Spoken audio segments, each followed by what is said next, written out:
Nous croyons tous ce que les livres scolaires nous ont appris sur l'univers. Mais que faire lorsque nous sommes confrontés à des questions qui remettent en cause nos croyances les plus fondamentales? Des phénomènes inexpliqués. Une énigme qui défie la raison. Un mystère inattendu. Une seule rencontre avec ces phénomènes inexpliqués et c'est votre vie entière qui bascule. Un face-à-face avec les plus grandes énigmes de tous les temps. Un mystère impénétrable fait irruption dans votre vie et plus rien n'est comme avant. Secret et mystère du monde.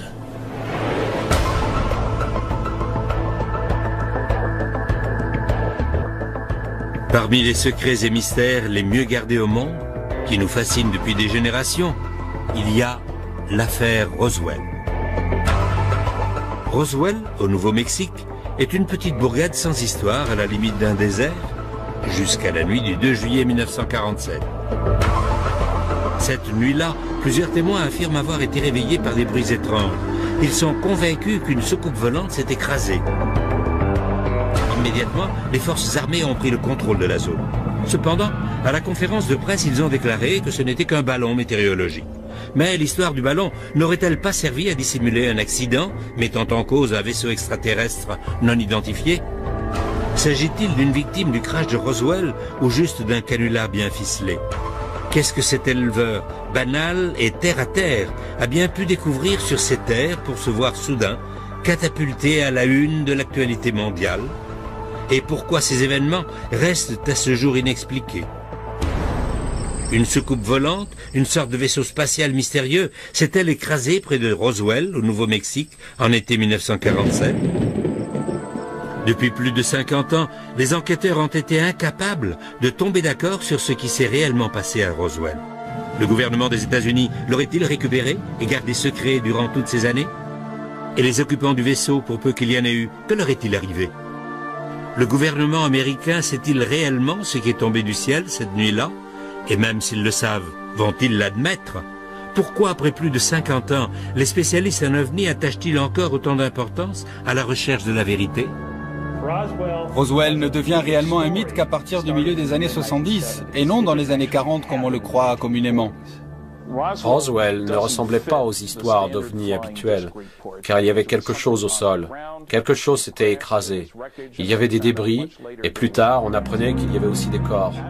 Les défenseurs, comme les détracteurs, ont ignoré une masse d'informations probantes qu'ils auraient pu obtenir simplement en recueillant des témoignages, en vérifiant les archives des journaux et en suivant l'histoire à travers le pays. C'était un grand événement dans l'histoire de l'humanité. Kevin Randle a consacré une bonne partie de sa vie à tenter de découvrir la vérité. Il a publié plusieurs études exhaustives sur les événements de Roswell. Comme tout bon mystère, l'histoire commence une nuit d'été sombre et orageuse, en 1947. D'après l'histoire qu'on raconte, Mac Brazel était le seul au ranch. C'était au début de l'été 1947. Il y avait de l'orage, il a soudain entendu un coup de tonnerre beaucoup plus fort que les autres, différent du tonnerre habituel. Il n'y a pas accordé plus d'importance que cela cette nuit-là. Le lendemain matin, il est allé voir quel champ avait été arrosé la veille parce qu'il voulait déplacer du bétail. Et alors qu'il inspectait les champs, il est tombé sur une vaste étendue recouverte de débris métalliques. Le capitaine Randle et bien d'autres ont affirmé que les débris découverts par Mac Brazel ne ressemblaient à rien que l'on puisse trouver sur Terre. Mac Brazel décida d'avertir les autorités. Il quitta le ranch pour se rendre dans la ville la plus proche, à quelques kilomètres de là, Roswell, Nouveau-Mexique. Le shérif de Roswell à l'époque se nommait George Wilcox. Sa petite fille, Barbara Duggar, se souvient de ce qui s'est passé. Dans les années 40, il y a eu un vaisseau spatial, une soucoupe volante comme on les appelait, qui s'est écrasé tout près de Roswell. Ma grand-mère raconte que mon grand-père se serait rendu sur les lieux. En s'approchant de l'endroit, il a aperçu une grande étendue de terre brûlée. Ensuite, ils ont vu des débris. En fait, il a vu des débris. Je ne sais pas s'il était tout seul ou non. Elle n'était pas avec lui, il y était allé tout seul. Je lui ai demandé en blaguant, « Est-ce qu'il a vu des petits martiens ?» Et elle m'a répondu, « Oui, il y en avait 4. D'après les rapports, le shérif aurait immédiatement averti la base militaire la plus proche, les informant de la présence de débris étranges dans un champ. À peine quelques instants plus tard, les officiers sont arrivés sur les lieux, impatients de voir de leurs propres yeux ce que le shérif leur avait décrit. Après tout, un champ plein de débris est une chose, mais de vrais extraterrestres, ça n'est une toute autre. La suite des événements constitue soit la plus grosse erreur, soit le plus gros mensonge dont l'armée se soit jamais servie pour garder le secret. Le lieutenant Jess Marcel, officier des renseignements de la 509e unité de bombardiers, a reçu l'ordre du colonel Blanchard d'aller inspecter les lieux en personne. Il a décrit une superficie d'une longueur d'environ 1 km sur 70 à 100 mètres de large, recouverte de débris métalliques. Il montra un de ces morceaux de débris au colonel Blanchard. Blanchard a donné l'ordre de diffuser un communiqué de presse disant que l'armée avait capturé une soucoupe volante. Il s'est adressé au lieutenant Walter Haute. Haute a rédigé, publié et diffusé le communiqué et l'a personnellement distribué aux divers organismes de presse à Roswell. Voici en gros ce que disait le texte du communiqué. Les nombreuses rumeurs concernant les soucoupes volantes sont devenues une réalité hier lorsque les services de renseignement de la 509e unité de la 8e division de l'armée de l'air à la base aérienne de Roswell est parvenu à entrer en possession d'une soucoupe grâce à la collaboration d'un propriétaire de ranch des environs. Il n'y avait toutefois aucune mention des extraterrestres que le shérif avait affirmé avoir vus. Était-ce un canular ou une conspiration? La grand-mère de Barbara Duggar craignait encore des représailles 40 ans après. Elle a dit « Je te raconte ça parce que quand c'est arrivé, la police militaire est venue au palais de justice, à la prison, et nous a dit à George et à moi que si nous parlions à qui que ce soit de l'incident, si nous disions quoi que ce soit, ils nous tueraient. Non seulement nous, mais aussi tout le reste de la famille. » Mais si l'armée de l'air avait déjà publiquement admis avoir capturé une soucoupe volante, pourquoi donc menacer un fonctionnaire local et sa famille pour les tenir au silence? Après avoir écumé pas moins de 19 archives, ça ne m'étonne pas qu'on ne trouve pas la moindre information sur Roswell. Le gouvernement sait s'y prendre lorsqu'il s'agit de garder des secrets. La bibliothèque Eisenhower contient encore à l'heure actuelle quelques 100 000 pages de documentation secrète datant d'avant 1960. Ce n'est pas aux archives que vous allez trouver des documents codés top secret. Une infime partie de l'information a été publiée. Avec un peu de chance, nous en saurons plus dans le courant de ce siècle. Les choses allaient bientôt prendre une tournure différente. Ce qui avait commencé purement comme un acte de responsabilité civique de la part d'un des éleveurs locaux devenait soudain une opération militaire de grande envergure. Mark Brazel n'a jamais dit qu'il avait vu un avion abattu. Est-il possible que l'armée ait découvert quelque chose qui lui a échappé? Et qu'en est-il des témoins vivants? Qu'ont-ils à nous dire aujourd'hui? À proximité du quartier général de la 509e unité, la seule unité de bombardiers au monde capable de livrer des armements nucléaires, les habitants de Roswell, au Nouveau-Mexique, sont plutôt habitués à des termes comme « secret » et « classé ». Pendant la Deuxième Guerre mondiale, ils ont dû, peu à peu, s'habituer à cette obsession du secret qui caractérise l'armée. Mais même pour les habitants de Roswell, la situation prenait une tournure plutôt extrême. D'après Bill Brazel, son père, Mark Brazel, aurait lui aussi été tenu au secret. Mais un secret à propos de quoi? Mark Brazel aurait-il découvert autre chose que des débris?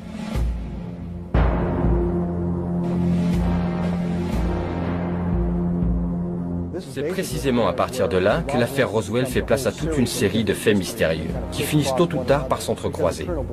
Car si le colonel Blanchard a admis avoir saisi une soucoupe volante plus ou moins intacte, cela voudrait dire que quelque part, il y avait plus que les simples débris auxquels Mac Brazel faisait allusion. D'après les nombreuses sources qui se trouvaient à Roswell à cette époque, l'activité intense qui s'y déroulait a placé cette petite localité du Nouveau-Mexique sous les feux de la rampe. Mais ce qui s'est passé n'a fait qu'augmenter la confusion. 3 heures plus tard, la version officielle changeait déjà. Le général Ramey, commandant de la 8e division à Fort Worth, qui chapeautait la 509e, affirmait à présent que ce n'était rien de plus qu'un ballon météorologique équipé d'un réflecteur de radar d'un modèle assez courant. D'après le général Ramey, le ballon se serait écrasé sur le ranch. C'est ce que le lieutenant Marcel aurait trouvé. Ce dernier aurait réagi de façon excessive en pensant qu'il s'agissait d'une soucoupe volante, alors qu'il ne s'agissait que d'un ballon météorologique équipé d'un réflecteur. Cette photo aurait-elle pu être montée de toutes pièces? Voici ce que l'officier sur la droite, le général Duboz, avait à dire en réaction au communiqué de presse de l'armée, selon lequel l'objet qui s'était écrasé était un ballon météorologique. Nous savions qu'il s'agissait d'une dissimulation. Qui en a eu l'idée, je n'en sais rien. Toujours est-il qu'on s'en est servi pour apaiser la curiosité de la presse. Pourquoi les représentants de l'armée américaine auraient-ils déclaré qu'il s'agissait d'un ballon météorologique, alors que leurs officiers supérieurs savaient très bien que ce n'était pas le cas? Les officiers n'étaient pas les seuls à avoir vu les débris dans le bureau du général Ramey. Les enquêteurs de Secrets et Mystères du Monde ont rencontré un photographe civil qui a vu les débris récupérés et les a photographiés. Le 8 juillet 1947, je travaillais en tant que reporter pour le Fort Worth Star-Telegram. J'étais photographe de réserve. Un après-midi, le rédacteur de la rubrique locale m'a demandé de me rendre au bureau du général Ramey. Ils allaient ramener une soucoupe volante de Roswell et il fallait des photos. Ils m'ont dit « Grouille-toi, on n'a pas une seconde à perdre pour l'édition de la côte Est ». Je me suis donc rendu au bureau du général Ramey. Là, on m'a demandé de patienter. Le général devait arriver à tout moment. Cela m'a permis de disposer les débris au sol pour pouvoir prendre les meilleures photos possibles. Je me souviens que ça sentait fort le brûlé et que ça n'avait rien de photogénique. Alors, j'ai, tant bien que mal, essayé de disposer le tout en un ensemble plus ou moins cohérent. Et c'est à ce moment que le général est revenu. Il a tout de suite commencé à examiner le matériel. Sur ces photos, on peut apercevoir plusieurs paquets de matériel encore fermés. Tout n'avait pas encore été déballé. Lorsque le général s'est mis à examiner tout ça, je lui ai demandé « Qu'est-ce que c'est, général ?» Il m'a répondu « J'en ai pas la moindre idée. » Puis il s'est remis à la tâche en examinant chaque détail minutieusement. Quand je l'ai pris en photo, il avait un bout de papier en main qui ne cessait de remuer. On le voit en train de tripoter ce bout de papier dans les différentes photos. Finalement, dans la dernière photo, on le voit lire le message qu'il tenait en main. À partir de ce moment-là, à partir du moment où j'ai quitté les lieux, je suis resté la seule personne, le seul civil, le seul photographe, l'unique représentant des médias à m'être trouvé là. Et depuis lors, ce matériel n'a plus jamais été revu par personne et a été placé en lieu sûr. Vous me demandez pourquoi ce changement radical d'attitude? Je pense que c'est ce message remis au général à son retour dans son bureau qui a provoqué ce changement brusque. Au terme de 2 années de recherche, l'équipe chargée d'analyser les photos de Roswell, le groupe RPIT, a observé plusieurs aspects intéressants en rapport avec le fameux message de Ramey. Premièrement, il fait allusion aux victimes de l'accident acheminées à Fort Worth. Ensuite, le message parle de récupérer la soucoupe de Roswell. Troisièmement, il énumère les dispositions à prendre sur les lieux de l'accident à Roswell. Et enfin, il est question d'expliquer tout cela par la présence d'un ballon météorologique. Il se peut effectivement que McBrazel ait trouvé un ballon, mais le problème est que cela ne concorde pas avec tous les autres témoignages. Et puis, comment expliquer la présence de tous ces débris? L'incident de Roswell et tout ce qui l'entoure est incroyablement compliqué. Et sans une analyse horriblement minutieuse et détaillée comme celle à laquelle je viens de consacrer les 8 dernières années, il est pratiquement impossible de le comprendre. Et après toute cette recherche, je suis plus que jamais convaincu que le soi-disant mystère Roswell a été résolu une fois pour toutes. Ça n'avait absolument rien à voir avec une soucoupe qui se serait écrasée et sa récupération par l'armée. Le mystère aurait-il enfin été résolu? Non, pas exactement. Dans son livre intitulé « Au lendemain de Roswell », publié en 97, le colonel Philippe Corso présente un point de vue radicalement différent. Corso a travaillé plusieurs années au Pentagone comme conseiller sous l'administration Eisenhower. C'est l'un des témoins les plus influents. Il y a quelque chose là-haut qui vole, et cela dépasse nos compétences technologiques. Nous n'avons rien qui puisse voler à 5 ou 6 000 km/h et déverrouiller une protection radar en si peu de temps. Jesse Marcel Jr., fils de l'officier, le premier à avoir examiné l'épave, a fait d'étonnantes révélations concernant les débris dont il se souvient de son enfance. Le commandant Marcel a ramené une partie du matériel chez lui pour le montrer à sa femme et à son fils. Il a ensuite ramené tout le matériel à la base aérienne de Roswell.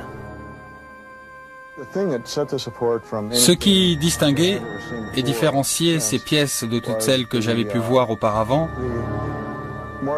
c'était une série d'inscriptions sur la structure de l'épave.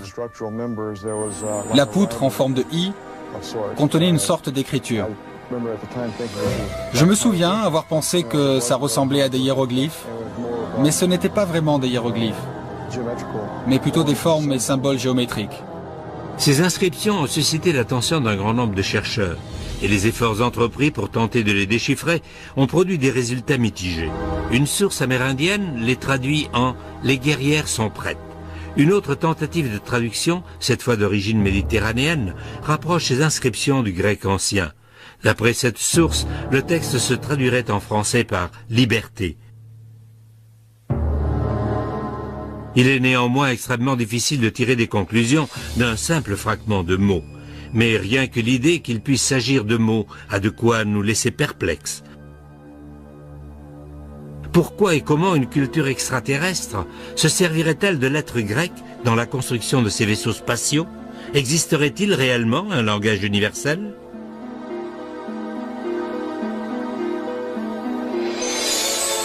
Roswell a été le point de mire dans l'histoire de l'humanité, car c'est dans le sud-est du Nouveau-Mexique qu'on a procédé aux premiers essais nucléaires. On y a testé une bombe, la toute première. C'est ici que nous avons procédé au lancement de fusées allemandes V2 et où nous avions notre meilleur radar. Tout visiteur extraterrestre pouvait facilement se rendre compte que c'est ici que se trouvait toute la technologie à même d'emmener l'homme dans l'espace. Ça valait certainement le détour. Ils ont eu un accident. Et pourtant, l'explication du ballon météo a failli mettre un point final à ce qu'on nomme encore aujourd'hui l'incident Roswell. Qui aurait pu croire qu'on était sur le point de faire des découvertes encore plus sensationnelles? Le récit d'un seul homme allait perpétuer le mythe Roswell.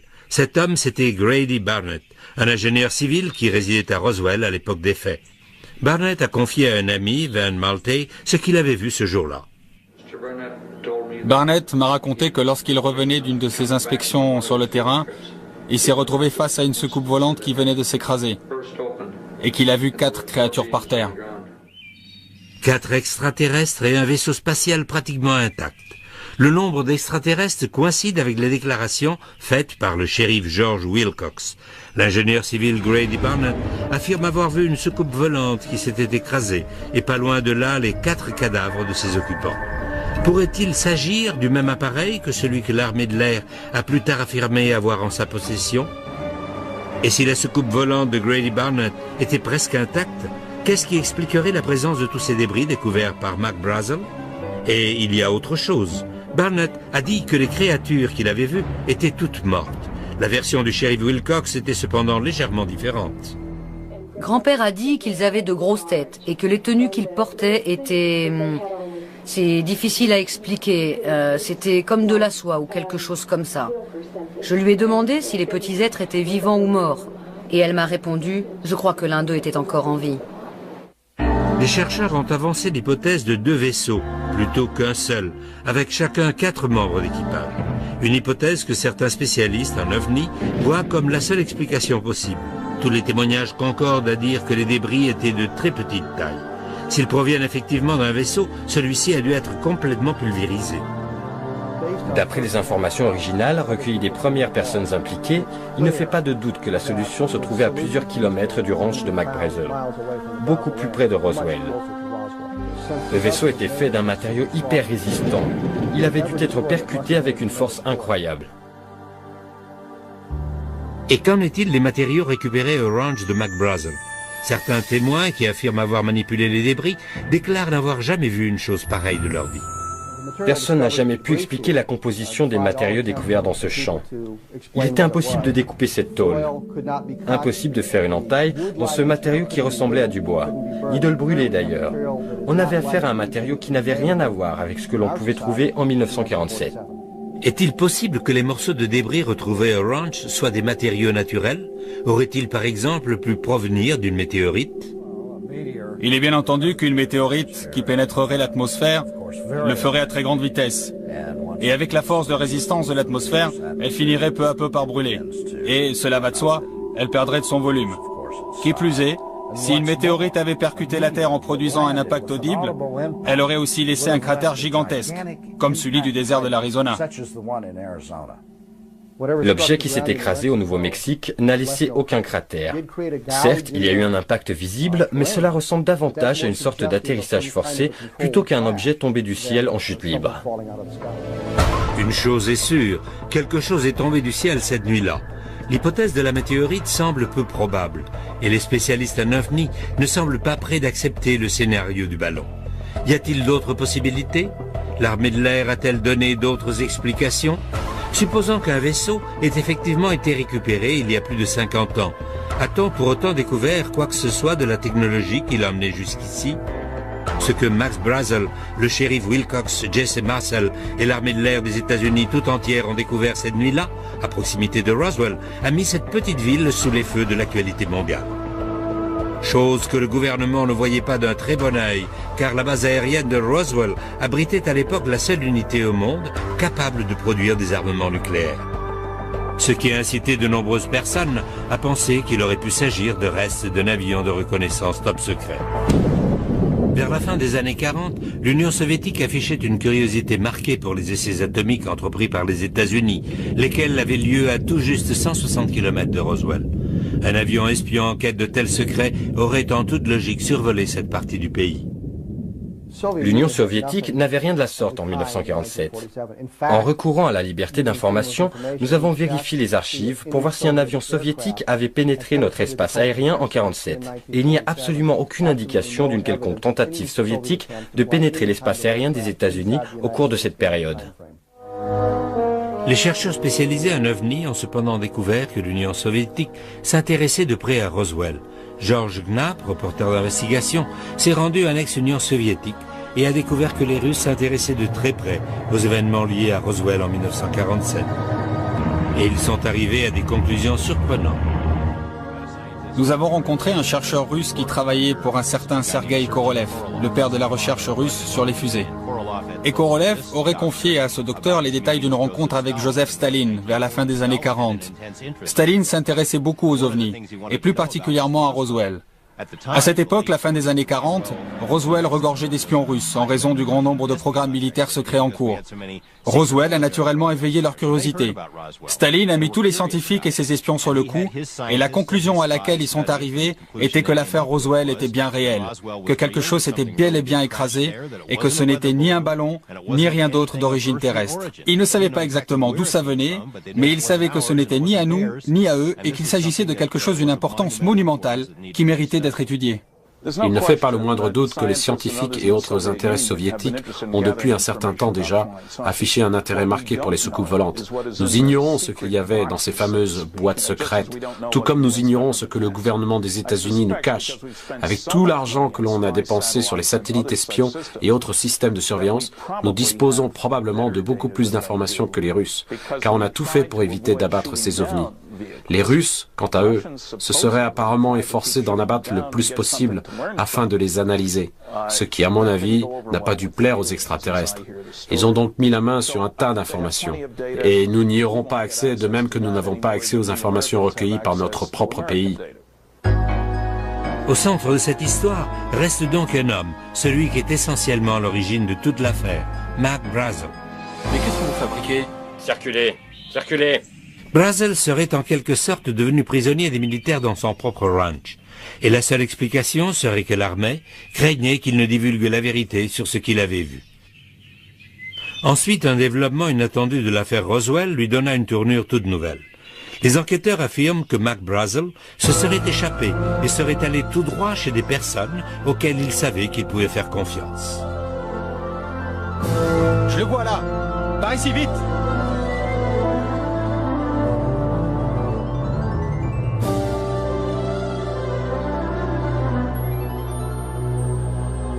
Ses amis de la station de radio KGFL à Roswell confieraient plus tard comment ils avaient caché Mac Brazel chez eux. Nous lui avons donné un endroit où passer la nuit pour être à l'abri de toute cette foule de gens et leurs questions. En fait, l'intention était d'interviewer Mac Brazel. Jude Roberts nous a confié qu'il avait reçu de nombreux appels de Washington le priant de ne pas diffuser l'interview. On nous a gentiment fait comprendre que si on tenait à garder notre licence, on ferait mieux de ne pas transmettre l'interview et que dans le cas contraire, on aurait 24 heures pour chercher un autre emploi. Ce n'était rien qu'un ballon. L'armée aurait-elle usé de tactiques coercitives pour s'assurer du silence de Mac Brazel? Et pourquoi son silence est-il si important? Une fois aux mains de la police militaire, Mac Brazel a été tenu en garde à vue. On ne peut pas dire que c'était exactement une prison, mais tout comme. Dans la soirée du 9 juillet, les militaires l'ont escorté aux différentes stations de radio et bureaux de presse de Roswell, où il a raconté une version des faits qui différait énormément de ce qu'il leur avait déclaré le 6 juillet. Ce que j'ai trouvé hier dans mon champ était un ballon météorologique. Oui, c'est bien ça, oui.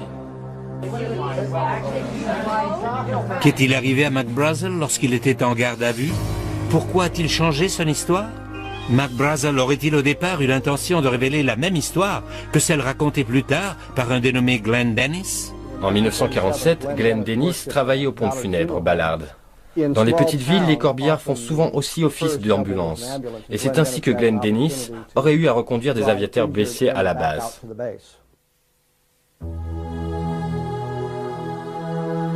Une fois à l'hôpital, il a accompagné les blessés en salle d'urgence.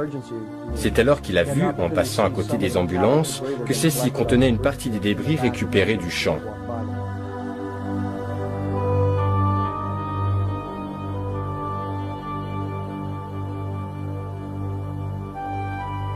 Excusez-moi, monsieur, c'est une propriété privée.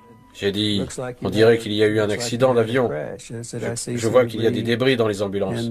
Et c'est probablement là que les problèmes ont commencé pour moi, à ce moment précis. Hé, mais qu'est-ce que vous avez là? Écoutez, je veux juste savoir ce que vous gardez. Un seul mot à qui que ce soit était un homme mort, compris? Glenn avait reçu un avertissement on ne peut plus direct. S'il en parlait à qui que ce soit, s'il en parlait à ses amis, il aurait été éliminé. Mais la relation entre Glenn Dennis et l'affaire Roswell ne s'arrêtait pas là. Il en apprendrait bientôt beaucoup plus de sa petite amie, qui était infirmière à l'hôpital militaire. C'était une jeune sous-lieutenant, une femme profondément religieuse. Elle avait grandi au sein d'une famille catholique au sens strict du terme. Elle s'est dirigée vers une des salles d'examen de l'autre côté du hall. Elle allait chercher des fournitures. Et lorsqu'elle est entrée, il y avait 2 médecins dans la salle. Elle est ressortie et m'a dit « Reste là, on a besoin de toi. » Et ce qu'ils étaient en train d'examiner, elle m'a dit que c'était 3 corps étranges. Et elle m'a dit que 2 d'entre eux étaient fortement mutilés. Ensuite, elle a dit « Je dois retourner à la caserne. » Puis elle a ajouté « Je suis vraiment malade et je dois rentrer à la caserne. » C'était la toute dernière fois que je l'ai vue. J'ai appelé le lendemain, je voulais voir comment elle allait et comment elle se sentait. Et ils m'ont répondu qu'elle avait été transférée, qu'ils ignoraient où, mais qu'en tout cas, elle n'était plus à la base aérienne. Que voulez-vous dire par elle n'est pas disponible? Mademoiselle, s'il vous plaît. Qu'est-il advenu de l'infirmière réquisitionnée lors de cette nuit fatidique de juillet 47? Et chose plus importante, qu'est-ce qu'elle a vu? Existe-t-il la moindre preuve de la découverte du corps? N'y a-t-il personne qui ait vu ce que les médecins ont vu? Et si c'est le cas, oseront-ils se prononcer en dépit des menaces? En juillet 97, des foules venues des 4 coins du monde ont commencé à déferler sur Roswell. La population de la ville a pratiquement doublé du jour au lendemain à l'occasion du 50e anniversaire de ce que certains considèrent encore comme le crash de l'OVNI de Roswell. Il s'avère que juillet 97 était également le moment choisi par l'armée de l'air des États-Unis pour publier un document intitulé « Le rapport Roswell, affaire classée ». L'armée de l'air a beau considérer l'affaire comme classée, mais pour beaucoup de spécialistes en OVNI, ce rapport ne faisait qu'attiser le feu de la controverse. La presse était aux aguets lorsque l'affaire Roswell a été rendue publique. C'était le scoop. L'armée de l'air a donné des instructions pour étouffer l'affaire. Le général Ramey a déclaré qu'il s'agissait d'un ballon météo. Il a donc fallu moins d'un jour pour que l'histoire s'estompe complètement, du moins jusqu'au jour où je m'y suis remis, 30 ans plus tard. Lorsque les témoignages ont été rendus publics, il était évident que la version de l'armée ne faisait aucune allusion au fait que des corps auraient été récupérés. Alors ils ont concocté l'histoire des mannequins d'essai qui ont effectivement été lâchés au-dessus du Nouveau-Mexique, mais 6 ans plus tard. Et tous ces mannequins mesuraient 1,80 m de haut et pesaient 85 kg pour simuler les pilotes. Or les rapports affirmaient que les extraterrestres faisaient 1,20 m maximum. On nous prend vraiment pour des imbéciles. Au-delà des oui-dire, existe-t-il la moindre preuve de la présence de créatures à bord du vaisseau? Cette séquence d'images fortement controversée aurait été filmée par un caméraman de l'armée en 1947 au cours de l'autopsie pratiquée sur l'un des extraterrestres. S'agit-il réellement d'un extraterrestre? Ce film a été fortement controversé depuis sa première en 1995. Une infinité de points de vue ont été avancés, mais rien ne corroborait ce que ces images semblaient représenter. Rien jusqu'au jour où cet homme s'est avancé. Philippe Corso, ex-colonel de l'armée de l'air, adjudant du général Trudeau et ancien officier des services de renseignement, un homme paré de toutes les autorisations du Pentagone.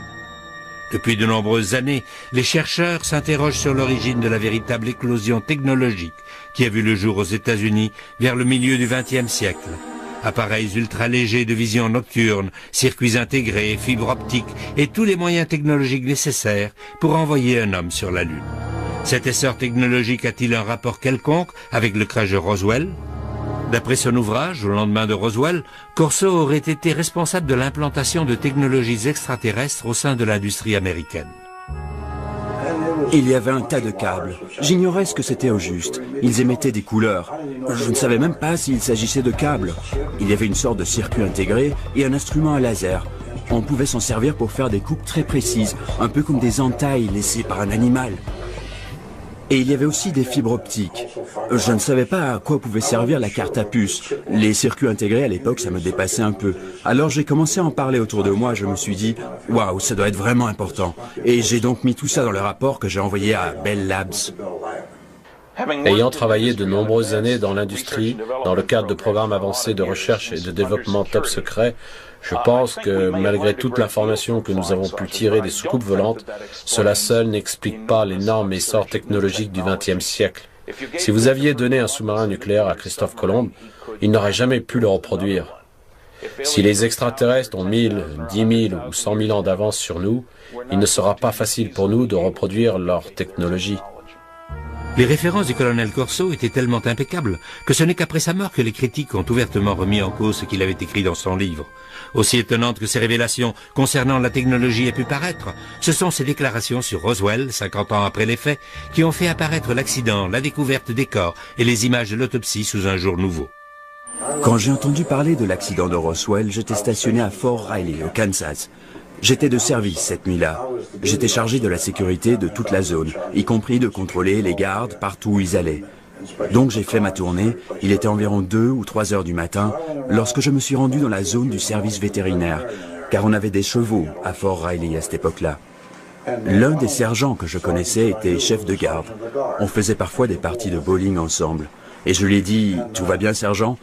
Au QG, on m'avait dit un jour que cette zone était hautement protégée. Il m'a répondu, « Oui, venez par là, colonel, j'ai quelque chose à vous montrer. » Il m'a emmené dans la pièce du fond où j'ai vu qu'il y avait 5 caisses. Oui, ça ressemblait à des caisses. J'ai soulevé la bâche pour jeter un coup d'œil.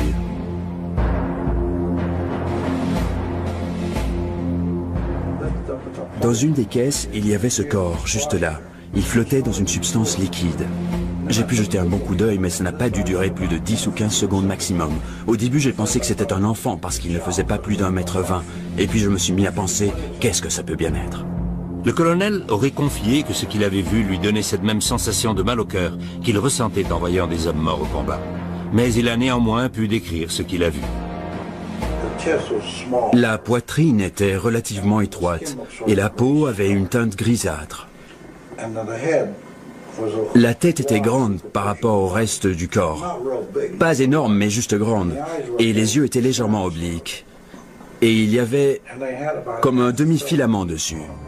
Voici donc un membre éminent des services de renseignement qui admet non seulement que l'armée détient des corps d'extraterrestres, mais qu'en plus il les a vus de ses propres yeux.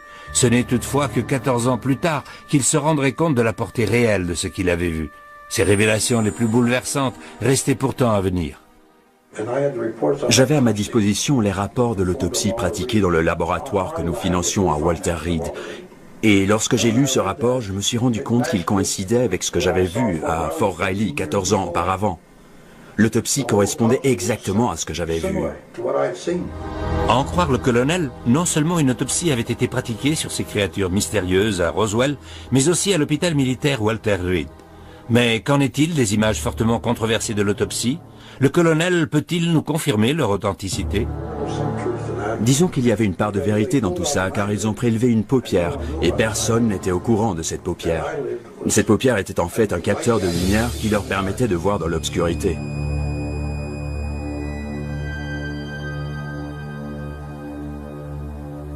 Ils l'ont préservé dans une sorte de récipient, et le cerveau se trouvait là aussi.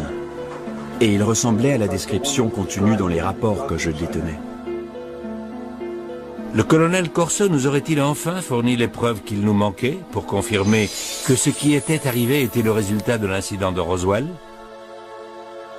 Malgré ce que nous pouvons croire sur Roswell, je pense qu'on est tous d'accord sur un point. Il est important de fournir, dans la mesure du possible, des preuves pour étayer ce que l'on présente comme la vérité. Malheureusement, le livre du colonel Corso, au lendemain de Roswell, ne fournit pas la moindre preuve. C'est juste un ramassis de fausses déclarations, de mensonges, de fantaisies. Ce n'est ni plus ni moins qu'un canular. Il semblerait que rien concernant Roswell ne puisse échapper aux contestations. Et même s'il avérait qu'on détenait cette fois effectivement la clé du mystère Roswell, cette clé ne ferait malheureusement qu'ouvrir la porte à d'autres inconnus tout aussi troublantes. S'il y avait deux soucoupes ou une seule qui a éclaté en morceaux, où se trouvent donc tous ces morceaux à présent? Et si des extraterrestres ont effectivement été emmenés des lieux de l'accident, qu'en est-il advenu? Sappho Henderson était mariée à un pilote des forces aériennes stationné à Roswell à l'époque et qui a partagé son secret avec elle. Il m'a dit, je suppose que s'il publie la nouvelle dans les journaux, je peux bien t'en parler. Cela faisait des années que je voulais te le dire. Il a ajouté, je veux que tu lises cet article, parce que c'est une histoire vraie. Et non seulement c'est une histoire vraie, mais c'est moi, le pilote qui a rapatrié l'OVNI accidenté jusqu'à la base de Dayton, dans l'Ohio. Il y avait un homme, Pappy Henderson, un pilote chevronné de la base, qui avait raconté à un collègue, un dentiste avec lequel il partageait sa passion pour les matériaux rares, qu'il avait chez lui un morceau de l'appareil accidenté. Il le lui a montré, mais il l'a repris malheureusement. D'autres personnes qui connaissaient Pappy ont pu voir la pièce en question. S'il a pu tomber sur une pièce de ce genre, il est probable qu'il ne soit pas le seul, et c'est ce que nous cherchons aujourd'hui. Des preuves matérielles de l'existence de formes de vie extraterrestres ont-elles pu être transportées sous haute surveillance à Dayton? L'incident de Roswell constitue-t-il réellement une affaire classée comme le laisse entendre l'armée de l'air? Toute la controverse et les investigations ont-elles débouché sur des conclusions? Nous sommes arrivés à la conclusion que ces créatures, peu importe leur nature exacte, ont été conçues pour voyager dans l'espace. Et progressivement, grâce à toutes nos recherches, nous avons pu établir qu'elles constituaient une partie intégrante de la soucoupe, car la principale inconnue des soucoupes se trouve au niveau du système de guidage. Cette créature était en fait le système de guidage. Elle faisait partie du système. Ceci est censé être le panneau de contrôle du vaisseau extraterrestre. Ces échancrures en forme de mains extraterrestres peuvent-elles être le système de contact à travers lequel les créatures se reliaient au réacteur du vaisseau? Nous en savons assez pour nous rendre à l'évidence. Le gouvernement a absolument tout récupéré. Ils ont placé la zone sous surveillance. Ils ont ramassé l'appareil, ramassé les corps, ils ont tout ramassé. La preuve la plus flagrante est que le vaisseau et les corps ont été entreposés dans le hangar numéro 84 de la base aérienne de Roswell. Les preuves ont ensuite été envoyées aux quatre coins des États-Unis. Nous avons appris, grâce à des sources bien placées, qu'une première autopsie a eu lieu à l'hôpital de la base. L'infirmière dont Glenn Dennis nous a parlé a confié avoir vu 3 corps à l'hôpital. Nous savons donc que ces 3 corps se trouvaient à l'hôpital au même moment. Nous constatons donc qu'il y a un grand nombre de personnes, sans aucun lien apparent, qui racontent plus ou moins la même histoire à partir de points de vue différents. De Mac Brazel dans un champ de débris au commandant Edwin Isley qui se trouvait sur les lieux de l'impact et dont la version des faits concordait parfaitement. S'il s'agissait réellement d'un canular, il n'y aurait pas autant de témoignages concordants. Se peut-il qu'il y ait enfin une fissure dans le mur de silence qui a protégé l'histoire du ballon météorologique depuis toutes ces années? 53 ans plus tard, et avec énormément d'analyses et de vérifications à l'appui, je peux enfin affirmer être convaincu que le matériel, les débris que j'ai photographiés et les 6 photos que j'ai prises montraient les vrais débris. Autrement dit, les débris qu'ils ont ramenés de Roswell n'étaient pas les restes d'un ballon météo, mais bien les vrais débris. Qu'il existe un rapport direct entre les ovnis observés dans les jours précédant les événements de Roswell et l'accident de Roswell, cela ne fait aucun doute. Au cours des 3 jours précédant l'accident, il y a eu 88 apparitions d'ovnis dans 24 États. 10 millions d'Américains auraient vu des ovnis le 4 juillet 1947, le jour de l'accident de Roswell. Les nombreuses apparitions d'ovnis aux 4 coins du monde tiennent au fait que notre planète est visitée par des vaisseaux spatiaux contrôlés par une force extraterrestre hautement intelligente. Dans la plupart des cas, une explication peut être fournie, mais ce sont les cas inexpliqués qui comptent le plus. Et de cela, il y en a une multitude dans toutes les études scientifiques de grande envergure. Des centaines de témoins oculaires étaient impliqués directement ou indirectement dans l'affaire Roswell. Cela ne suffit-il pas comme preuve? Malheureusement, non. Tout d'abord, il faut remarquer que leur nombre ne fait qu'augmenter avec le temps. De plus en plus de gens racontent qu'ils y étaient, mais si on vérifie de plus près, ils n'y étaient pas du tout. Le nombre de témoignages ne change rien en réalité. Il nous faut bien plus que des témoins oculaires. Il nous faut des preuves irréfutables, des preuves matérielles. Et tant que nous n'aurons pas de telles preuves, je resterai sceptique. Le mystère qui entoure les événements de Roswell semble être voué au domaine de l'inexplicable. Et pourtant, l'énigme continue à nous fasciner et à captiver notre imagination de tant de façons nouvelles et fantastiques. À l'instant même où je vous parle, le Centre international de recherche sur les ovnis à Roswell est en train d'offrir jusqu'à $1 million de récompense pour le premier échantillon de débris dont il serait scientifiquement vérifié qu'il provient de l'accident d'un vaisseau extraterrestre en 1947. Pour ceux qui affirment avoir été les témoins oculaires de tout ce qui a pu se passer à Roswell, l'événement de juillet 1947 restera inoubliable. Mais tant que personne n'aura remporté la récompense d'1 million de dollars, et tant qu'il n'y aura pas de nouvelles preuves, ce qui est arrivé à Roswell restera un secret et un mystère de notre monde.